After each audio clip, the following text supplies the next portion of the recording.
দেখুন, বিএনপি সরকার তড়িঘড়ি করে সিটি কর্পোরেশন নির্বাচন দেওয়ার এক ধরনের আমরা প্রচ্ছন্ন পদক্ষেপ দেখলাম।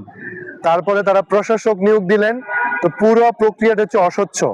তো যেভাবে ইলেকশন ইঞ্জিনিয়ারিং হয়েছে জাতীয় নির্বাচনে, স্থানীয় সরকার নির্বাচনে ইঞ্জিনিয়ারিংটি বাড়তে পারে এবং সাধারণত দলীয় সরকারের অধীনে যে নির্বাচন হয় স্থানীয় সরকার, সেটি নিরপেক্ষ হয় না, আমরা অতীতে দেখেছি। অন্তর্বর্তীকালীন সরকারের সময় কিন্তু এনসিপি সহ আমরা সক্রিয় রাজনৈতিক দলগুলো বলেছিলাম যে নির্বাচনটি একটি নিরপেক্ষ সরকারের অধীনে হোক, কিন্তু সেটি হয়নি। কিন্তু এখন যখন এটা দলীয় সরকারের অধীনে নির্বাচন হবে, সেই ক্ষেত্রে আমাদেরকে 3 দফা একটা আপনার চেক এন্ড ব্যালেন্সের মধ্যে দিয়ে যেতে হবে। ভবিষ্যৎ হোক নিরাপদ, বিনিয়োগ হোক বিশ্বস্ত, আর আমার পছন্দ সল্ট বে। ওয়েলকাম টু সল্ট বে। যে ইলেকশন ইঞ্জিনিয়ারিং রোধ করা এবং হচ্ছে নির্বাচন কেন্দ্র যেগুলো রয়েছে সেগুলো পাহারা দেওয়া, জনসচেতনতা বৃদ্ধি করা, এবং এই ক্ষেত্রে আমাদের যে পোলিং এজেন্ট থাকবেন এবং কেন্দ্রের বাইরে যে সকল স্বেচ্ছাসেবকরা থাকবেন, ভোটার যারা থাকবেন, তাদেরকে বড় রকমের প্রস্তুতির মধ্য দিয়ে আমাদের নিতে হবে। এজন্য আমরা মনে করছি স্থানীয় সরকার নির্বাচনটি ইঞ্জিনিয়ারিং ঠেকানো সম্ভব। সেক্ষেত্রে আমাদের বড় ধরনের প্রস্তুতি লাগবে। দেখুন, ইঞ্জিনিয়ারিং ঠেকানো কেন জনগণের বা রাজনৈতিক দলের পক্ষ থেকে ঠেকাতে হবে?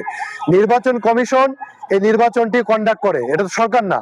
নির্বাচন কমিশন একটা স্বাধীন সাংবিধানিক প্রতিষ্ঠান।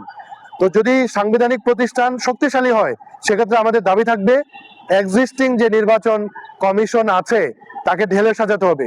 প্রধান নির্বাচন কমিশনার সহ প্রত্যেকজন কমিশনারকে এখান থেকে অপসারণ করে নতুন নিরপেক্ষ মানুষদের এখানে নিয়োগ দিতে হবে। যদি নির্বাচন কমিশন নিরপেক্ষ হয়, তাহলে ইলেকশন ইঞ্জিনিয়ারিং বন্ধ করা সম্ভব। পাশাপাশি ল এনফোর্সিং এজেন্সি এবং জনপ্রশাসনে যারা থাকেন তাদেরও বড় ধরনের রদবদল করতে হবে। প্রতিষ্ঠান যদি শক্তিশালী হয়, তাহলে নির্বাচন নিরপেক্ষ হবে। আপনি দেখেন, পুলিশের কাজ কি একজন রাজনীতিবিদ বা জনগণ করতে পারবে? এই চ্যালেঞ্জগুলো কেন বারবার আওয়ামী আমলের মতো আমাদের উপর ছেড়ে দেওয়া হয়? আমরা বলছি নির্বাচন কমিশন সহ সাংবিধানিক প্রতিষ্ঠান, আইন শৃঙ্খলা বাহিনী সবগুলো নিরপেক্ষ ভূমিকা যাতে পালন করে সেটি নিশ্চিত করা। সেটি করবার জন্য আমরা পদক্ষেপ গ্রহণ করব রাজনৈতিক দলের পক্ষ থেকে, জনগণের পক্ষ থেকে। এটা আসলে আগাম বলা মুশকিল। সন্তোষজনক হবার জন্য যে ধরনের প্যারামিটার সেট করা প্রয়োজন, আমরা তো আমাদের পক্ষ থেকে আমরা নির্দিষ্টভাবে বলবো যে পুলিশের এই জিনিসগুলো নিশ্চিত হলে পরে আমরা মনে করি নিরপেক্ষ নির্বাচন হওয়া সম্ভব। নির্বাচন কমিশনের এই ধরনের কর্মপদ্ধতি থাকলে সম্ভব। তো আমরা এটি পর্যায়ক্রমে তুলে ধরছি। আমাদের 11 দলীয় জোটের পক্ষ থেকে বিস্তারিত বলা হবে। আপনারা জানেন একটা স্ট্যান্ডার্ড প্র্যাকটিস আছে সারা দুনিয়া জুড়ে। তো এর আগে তো 91 সালে একটা নিরপেক্ষ নির্বাচন এদেশে হয়েছে।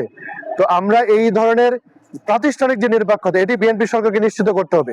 যদি ধরেন আরেকটা ইলেকশন ইঞ্জিনিয়ারিং আমাদের স্থানীয় সরকারে হয়, তাহলে আরেকটা জুলাই নেমে আসবে, আপনার একটা গণপ্রতিরোধের সম্মুখীন হতে হবে। ইতিমধ্যে বলা শুরু করেছে, শহীদ ওসমান হাদি যে বলে গিয়েছেন যে 2 বছরে এই সরকার কন্টিনিউ করতে পারবেন কিনা এটা জনগণের সংখ্যা দিয়েছে। আমরা মানুষের কাছে যখন যাচ্ছি, মানুষ খুবই আনওয়েলকামিং, এই সরকারকে গ্রহণ করতে পারছে না। কারণ তারা যেভাবে ভোট দিয়েছিল তার বিপরীতে একটা সরকার এসছে। এখন যদি চড়া হওয়ার চেষ্টা করেন, প্রতিটা আমলের মতো যদি আবার তারা বিভিন্নভাবে কারসাজি করার চেষ্টা করেন, গণপ্রতিনিধিদের মুখে পড়বেন। তাদেরকে সিদ্ধান্ত নিতে হবে, তারা কি জনগণকে চেস করবেন নাকি হচ্ছে শান্তিপূর্ণ উপায়ে একটা সুশাসন উপহার দিবেন। আমরা চাই সরকারকে সহযোগিতা করতে। যদি সরকার জনগণের বিপক্ষে দাঁড়ায়, আমরা সেক্ষেত্রে প্রতিরোধ করবো ইনশাল্লাহ।